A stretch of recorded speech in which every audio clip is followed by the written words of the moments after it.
new business, expansion, and then the mutual beneficent of the don't ecosystem that is expect you aligned to to start us. sharing our solutions. Welcome to Make Them Famous, the podcast about partner enablement The only podcast to uncover both how partner teams enable their partners and how other department leaders enable their partner teams to achieve success.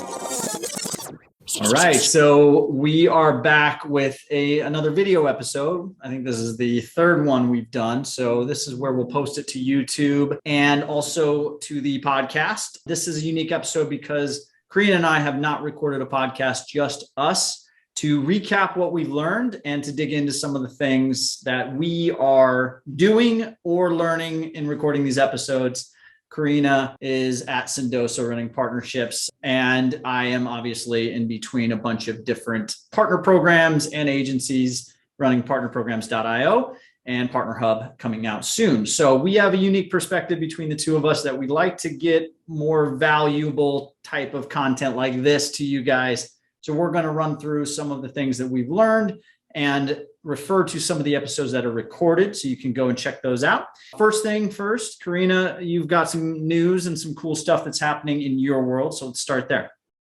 Yes, Alex. So Sendoso just recently brought on a new CMO, which is super exciting because now the partner team reports to marketing. We are actually called Team PAM, Partners and Marketing. And it's really exciting. It definitely is a new change. We're still getting into the nitty-gritty of everything, understanding how this is going to change our goals, what our roles are going to look like if they do change at all. But it's really exciting, and I think this brings us to a really fun topic where we can talk a little bit more about who partnerships should report to and which we prefer. Now, personally, obviously, because I'm going through this and I have reported to different teams in the past, I love the idea of reporting to marketing. What about you, Alex? Well, obviously, I'm not in your shoes, but my thoughts were specifically around partner teams reporting to sales. This is typical. I'd say probably 80% of partner teams are under VP of sales or CRO. You agree? That's what we see most often. This is obviously because it's a revenue operation and also to set up some avoidances around channel conflict, paying commissions and where those should go. But my opinion on it, and this is based on my experience as head of marketing and also experience with some of these teams that run into these issues around the culture of the partner program itself. So the partner program can either be, and there's probably a middle ground, but it typically is either a very sales-driven culture, which means fast tracking partners through a contract signature, incentivizing them with commissions, and trying to just blow through as many leads as you can. And some convert, some don't, and it's very much a same KPIs as a sales team would have. In our experience, that type of KPI and sales-driven culture creates a bad partnership in general. It's just it creates a lot of scenarios like last day of the month happens and your partner managers are calling all of your partners for, what about that lead that you mentioned a few weeks ago? Can I have them now? I mean, please introduce me and I need to hit my numbers and yada, yada, yada. When in a real partnership, that partner manager should be taking those partners down a reciprocity track of I'm doing this for you, you're doing this for me, and we're doing stuff together because it's a true partnership. In the world where partner teams exist solely to drive that CRO's numbers or that VP of sales numbers, it kind of diminishes and prevents a lot of the true partner qualities and the true partner operations that should happen. Like we're going to talk about co-marketing and some of the things that partner teams should look at. So I talked to CEOs about this. I think you can start a partner program as the CEO yourself if you're developing it. And then you can bring in marketing to start saying, okay, how do we partner source A, B, and C? And then you can bring in sales and say, okay, let's make sure that channel conflict and, if we do pay commissions, this isn't happening. And then you can create sort of a role for someone that would be managing that partner track, which would be first and foremost, provide value and then get them into a system that ends up in revenue. Doesn't start with, hey, where's the revenue? And sign these contracts and we'll pay you some commission, right? That's my 2 cents. I agree. I think that when you start to, and I mean, any situation can be successful. It depends on just how you actually move through it and organize and how you process your partner program. But I think when you are reporting into that sales function and you have such a high priority of I need to, produce this revenue, you cause a lot of burnout for your partners.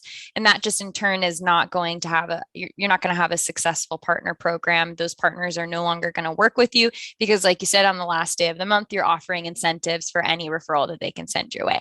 That's not a part of a partnership. And where I see it being really successful when you do align with marketing is you are going to market. You want to understand your joint value with this partner, with anyone that you work with. You need to have a joint value. How do your solutions work well together? Or how can your customers find success with using, partner X and yourself? And being able to align with marketing, have a beautiful, some type of webinar series or something set up where you can present this to your customers and your prospects, you then in turn will get revenue that way as opportunities and leads come in and you can work on them. Obviously, every experience is going to be good and it is what you make it, but that's just my 2 cents. Yeah. And pointing to an episode, you did one with Mike from Rollworks, right? Yeah. Yes, Mike is amazing. And I don't think he directly reports to marketing. He reports into his CEO. However, he works very, very closely with his CMO as well. There is an amazing blog that he wrote with Crossbeam on the partnership maturity curve and this is specifically for tech partnerships here, where he talks about launching your partner, going after that one partner where you see, a joint solution and there is that better together story that you can tell, diving into that. And then also then at that same time, as you're building out that integration, to have conversations between your marketing teams to ensure that your product marketing team, your partner marketing team, marketing in general, is able to launch on that story at the same time that the integration team is building that out. You don't need to wait for the integration to be built to launch that story and that partnership. Do it as you're doing that, and then start co-selling motions from there. He works really closely with marketing and gets all of those co-marketing activities set up, mainly focusing on some of those case studies that you can talk about right away. We actually did this with Mike when we were launching our integration with them, and just found a customer that was using our solutions in tandem and not the integration quite yet because it wasn't ready, but was able to speak around how they use the solutions together. And that was great momentum when we were announcing and launching that integration. Mike also, he's amazing. I'm biggest fan over here. Really, really focuses in on enablement all across all department wide, but really focusing on partner enablement and why it's so important that you're not only, as the same time as you're launching this integration and this partnership, you're educating your team on everything that's going on, the processes that you're in, so that they can have those conversations with their prospects and customers, and be on the same page as you. I love it. And I'm pulling up the article right now. We will link to it below this, so look for that. But he says, you cannot have a successful partnership without thorough co-marketing and a go-to-market plan. So we call that our partner track when we are helping new tech companies figure this out. You're not sitting there trying to just define a persona and create an incentive structure and then put it into an account-based sales sort of strategy. What you're doing is you are putting these partners through a progressive track that gets you what you want, but at the same time gives them stuff to chew on, also reciprocity, immediate value. So I'm going to refer to another episode here, and I'm not going to be able to give you the exact title, but I will find it before this gets published, but it's with the Clearco team. So I was interviewing the Clearco team on what they do around the gap between the partner has given them something or signed, activated, I think some of us call it, and when they will reciprocate with immediate value. And this was Chris Vigman's quote, and I'm going to butcher it, but it's in the first 5 seconds of the episode if you listen to it. But he says the first objective he has with a new partner is to immediately get in there and create value. The way he does that is sometimes it's, hey, we've got this piece of co-marketing content that's coming out. We'd love to involve you. They get a backlink. Agencies also get thought leadership. They need all that to maintain inbound and to maintain their status. That's great. Or also they have a funnel of new leads that are coming through. So Chris will essentially pick out what that value is before he even joins that call with that agency. And he will essentially overload them with value. And then he'll start asking for stuff in return after they've kind of hit that mark of they are thankful and they want to reciprocate. And you can kind of gauge that. So that can be a part of your partner track. It can be built into your strategy. It doesn't need to just be something you hope to do. You can build that as a part of your strategy. So the one thing that partner managers ask me around co-marketing, or two things.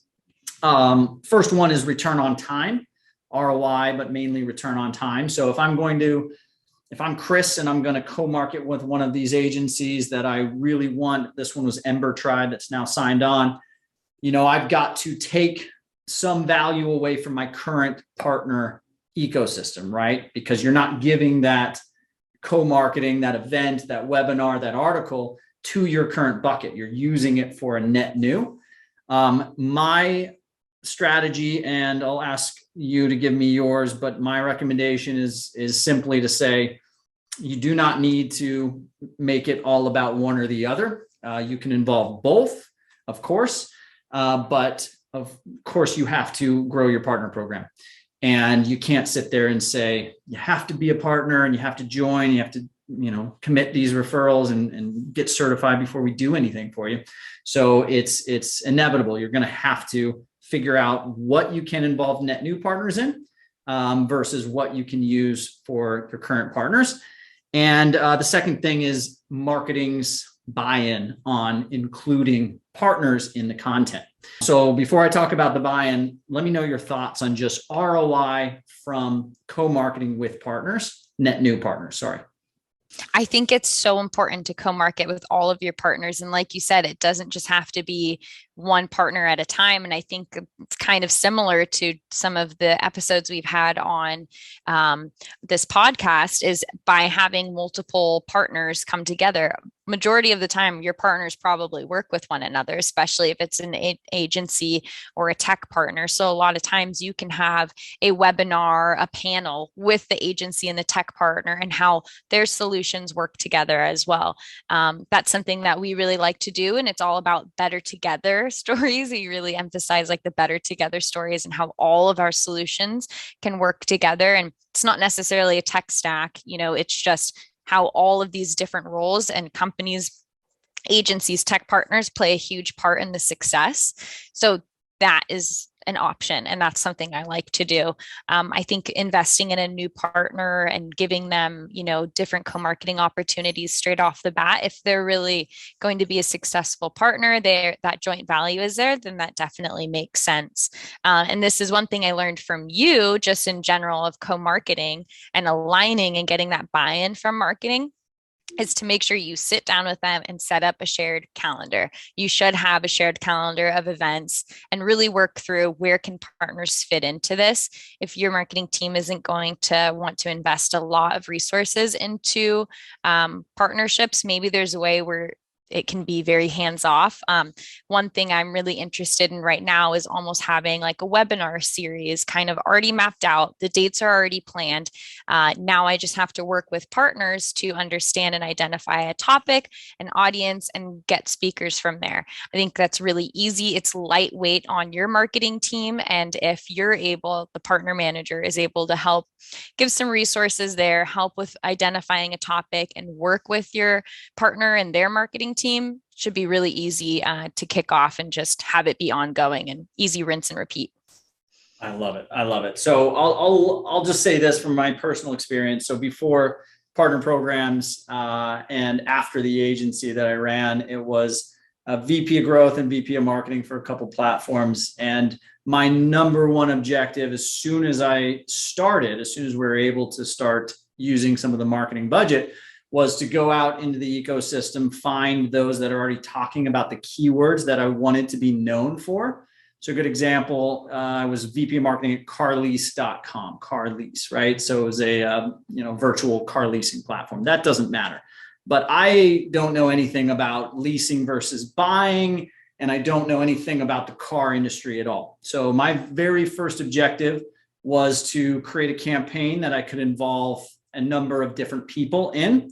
And I picked out, essentially it was a series, right? It was a podcast, web series, plus articles. And I picked out a number of keywords that we were going after because marketing needs to go after keywords. So my objective as a marketer is to create these MQLs and create traffic and inbound around those buying keywords, which was leasing versus buying was our number one. So I would do some searches on Quora, I do some searches on Reddit, I do some searches on LinkedIn for that keyword and on Google. And I picked out someone that ran a blog on leasing versus buying. I picked out a couple investors that had invested in companies that were analogous to us, not competitors. And I had picked out a couple of CPAs and a couple of CFAs, financial advisors, that also can be the experts in that opinion, right? We didn't have a partner program. We didn't have incentives. We didn't have any of that. My only incentive was I'm going to make you famous, right? By putting your face in this whole series. This is going to be the foundation of a lot of marketing and dollars and inbound, right? And they had an incentive, which was purely, hey, if my face is there, I could potentially get a client or I could potentially get traffic. At the very least, I get thought leadership and a backlink, right? Use Quora for this because Quora is a bunch of people that either want to have their questions answered by experts or they're experts that are answering questions. You can find most viewed writers on Quora under a topic like, I don't know, B2B, ABM, whatever you want to say, right? So look for Quora, look to Quora. But the reason I mentioned that anecdote is because all of that had nothing to do with partnerships. I created, I think, 8 or 9 advocates that could have easily been converted to partners, but we were just doing something together, right?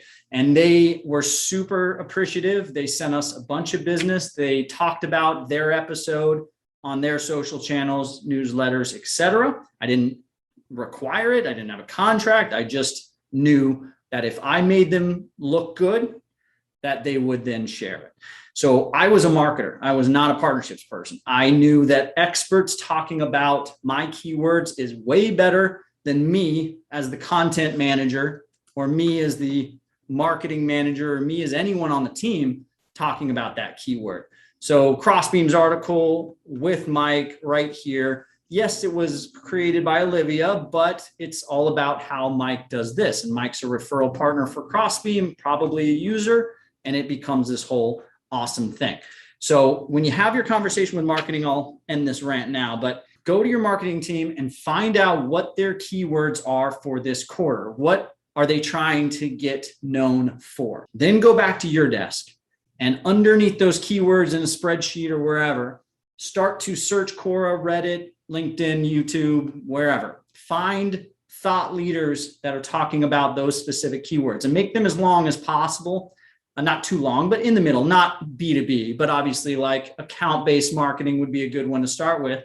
Find agencies talking about that, find podcast hosts talking about that, find whoever, and then go back to marketing with that list and say, bring up their names and their profiles, show them how many followers they have, how many subscribers, who their clients are and what they do, and say, hey, wouldn't it be valuable if this person was talking about that article title versus, you and whoever else, right? And they say, of course, yes. And then you start to just slot in well, can I bring them into this piece?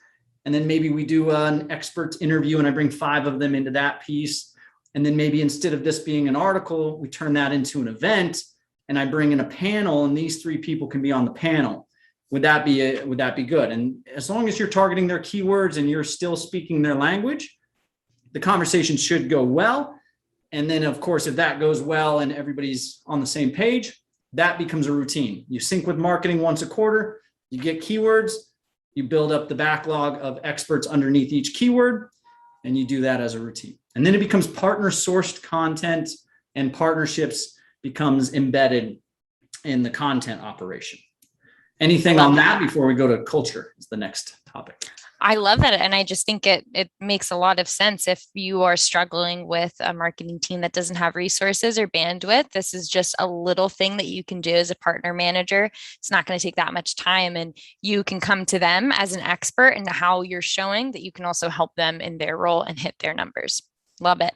Perfect summary there. Okay, so culture, we have a couple topics around making sure. I think marketing was the first culture aspect, but like we're talking, I think, to the teams now that want to have a successful partner program, but there's typically one person that has been tasked with partnerships and they're just kind of on their own island, floating around, trying to make partnerships successful. I see that a lot. And the culture isn't there. So that's kind of what I want to talk to these people that are listening, that you could be a CEO and you're trying to figure out how or when or what to think about. Culture is enormous. And when I say culture, it's not like, oh, everyone's happy and, you know, the mission and vision and value. I'm talking about like, is partnerships a part of your department's, not KPIs, or KPIs are, you know, their numbers and whatever they're doing, but Ty from ally.io would be able to frame this better, but you have your OKRs and then you have your things that you're going to do to hit those OKRs. Then you're going to have your projects that help push those OKRs over the tops. With partnerships, it's like, yes, product has their OKRs, but where is partnerships in that equation? And is that embedded? Is that something that you guys operationally have put in place or no? That's what I mean by culture. Same thing with marketing and same thing with sales. Is everybody of the mindset that operation with partnerships or that project is going to benefit my OKRs or my KPIs? Yes or no? That's what I mean by culture. You did an episode with Terminus and Mojo Media. Maybe we use that as the example, and I'll link to it again. What did they do? Yeah, so Caitlin from Terminus, she is one of the partner account managers there, and she's also responsible for building out all of their enablement. But she, you know, was working on a smaller team where there was no partner marketer, which is in the most case of people listening, you might not have a partner marketer, all of these other roles that can really help make a partner program and communication across departments very easy.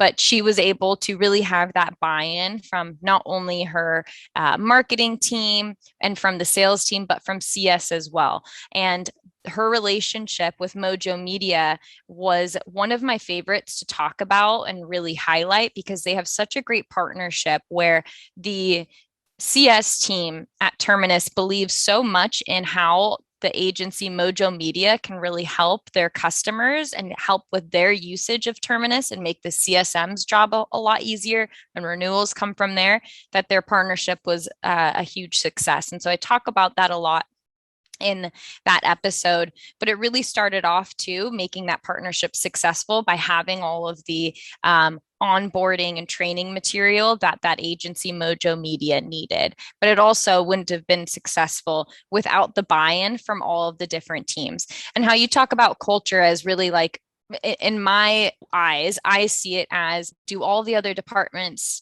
in your company believe that leveraging partners can help them find success in their own roles?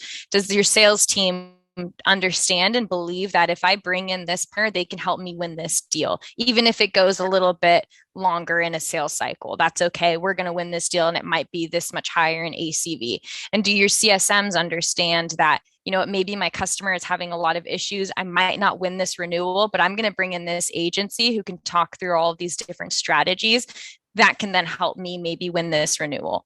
That to me is how I define culture. And I think Terminus did a really great job at it. And that is what made their partnership with Mojo Media really, really successful. That's why you're an awesome co-host, because you can take everything that's I kind of piece together and you make it actionable and what is actually happening in the seat of someone that's running partnerships. So thank you for that. I'm going to point to another episode here. Cory Snyder and his CEO at Maropost.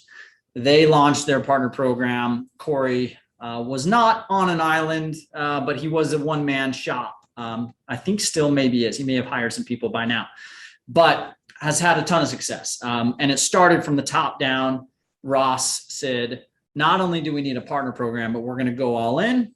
And we're going to honestly let the partner program change some of the SOPs that we have, mainly around customer success. So listen to that. It's called Jog, Crawl, Sprint Partnership Strategy, where Cory lays out what he did day 1 through 90, I think, by the time we recorded, and his metrics, his goals. But mainly, I thought the really interesting thing was how customer success at Maropost interacts with partners. And then I'm going to dovetail that into one more episode, which was the implementations partnership episode with Connor Jeffers and his InsightSquared partner. Ben Turner at InsightSquared has done a lot with Connor and all their implementation partners. InsightSquared requires a lot of expert level guidance to get the implementation done. InsightSquared made the decision to, instead of trying to do that as a CS department, they're bringing in partners. And this is a very tough decision for a lot of SaaS companies. Is like, do we hire more CS people to take on that load, or do we try to warm up and generate and enable implementation partners?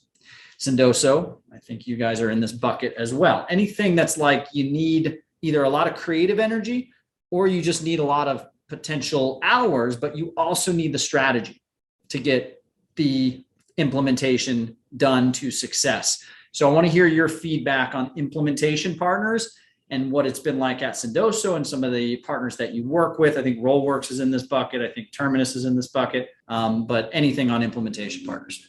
Yeah, and I think that's a huge topic that definitely we're having internally at Sendoso right now. And that goes back to just the culture of partnerships. Does everyone believe in how partnerships can benefit their current roles and overall, obviously, ultimately benefit your customers? This is something we are introducing here. We're trying to better understand, what does this process look like when we have implementation partners now work with our Sendoso customers? What does that pass off look like? It just takes a lot of conversations. I truly believe in it. There are experts that are doing this stuff right now, and they're doing it very successfully. And that is those implementation professional services types partners. So we should really be looking at how we can resource them a lot more, rather than hiring internally, trying to figure it out on your own. These people are experts. They've been doing it for a while. They can make it very successful. I'm sure at a lot of different companies, it's probably hard to prove out right away, especially if they're already doing it. They probably see it as, maybe this is just another outsource of money. How am I going to get my return?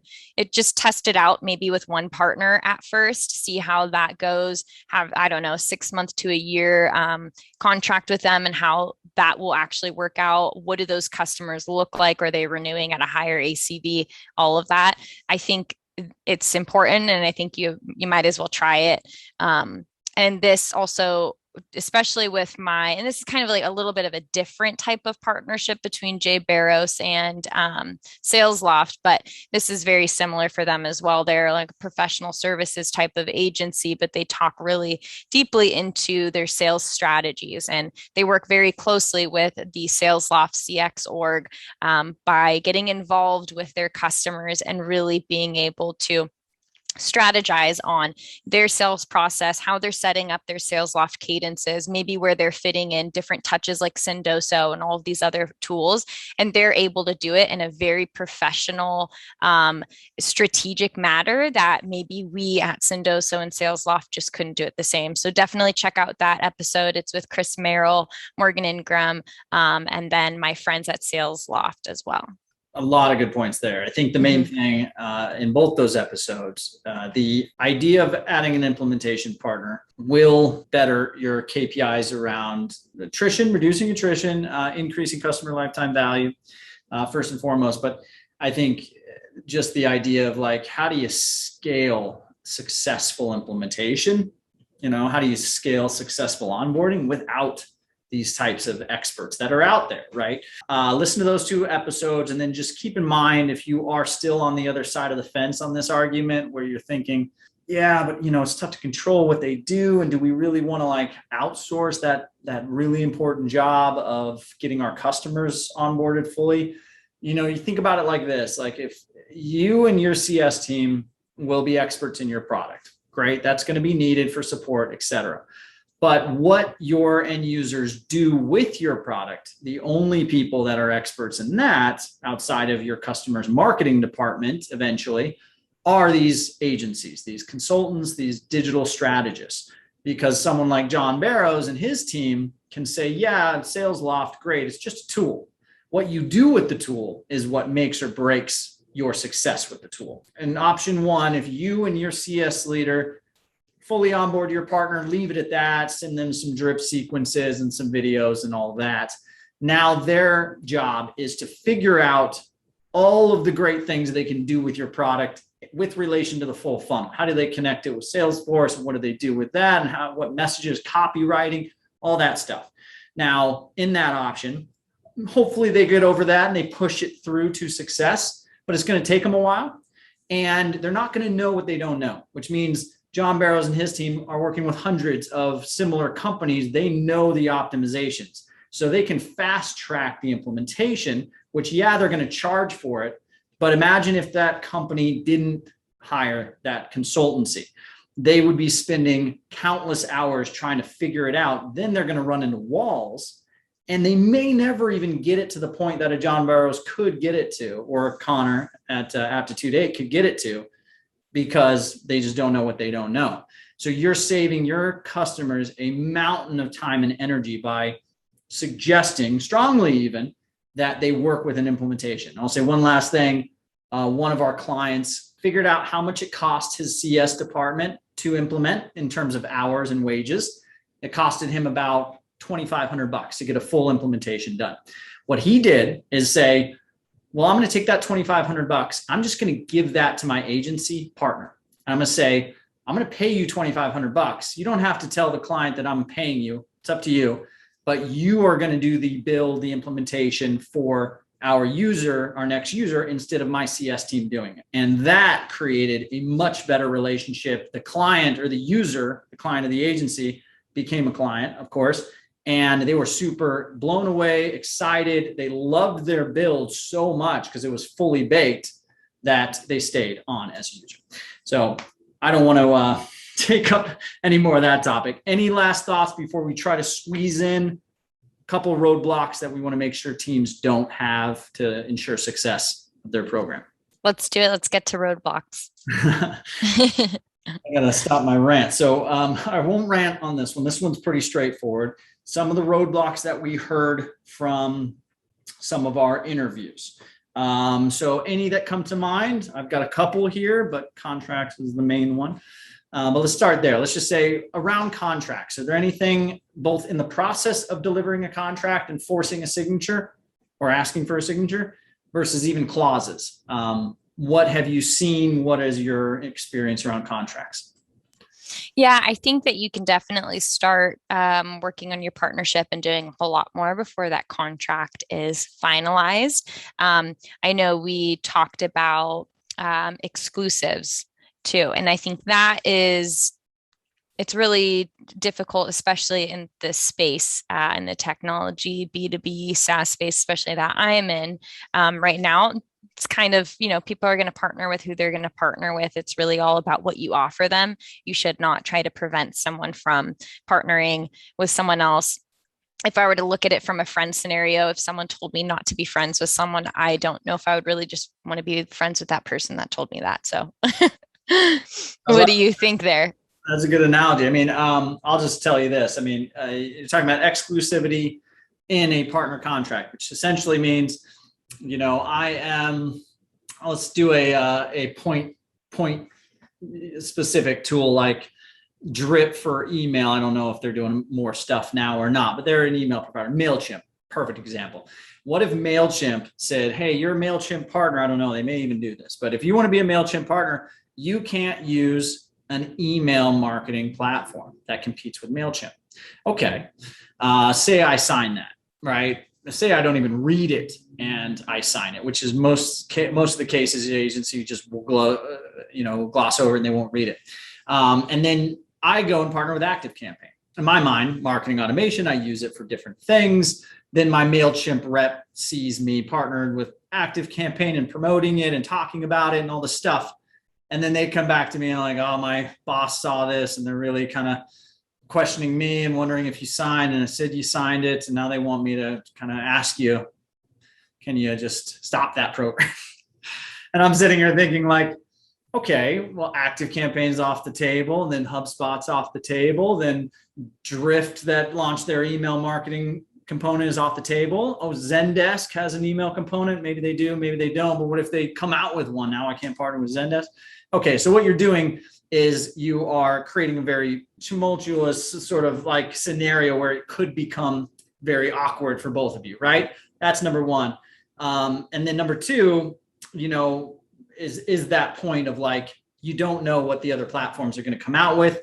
And all of these platforms that I mentioned, Active Campaign, Drift, HubSpot, Salesforce, maybe not so much. Zendesk is a big example of this.